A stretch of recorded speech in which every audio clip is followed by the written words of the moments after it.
Mas Adi Melur Sempu Ugi Mas Sunarto Sragen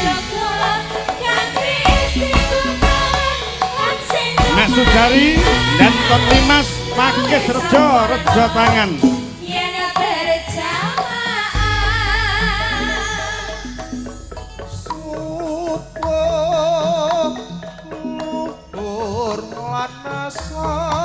Ugi Mas Yitno saking Kayen Kidul nyimak Mbah Minto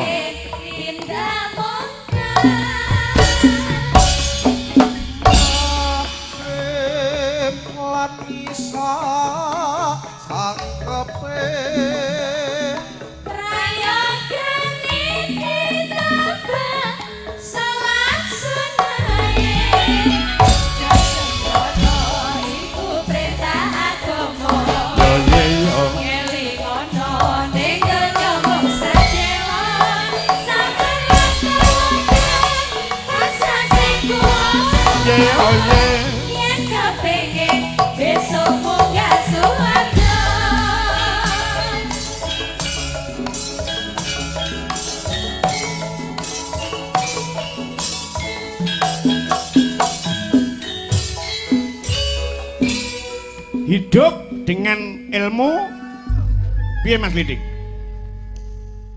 Kita hidup dengan ilmu akan mudah, hidup dengan seni akan indah, hidup dengan agama akan lebih barokah dan terarah. Milanipun tembangipun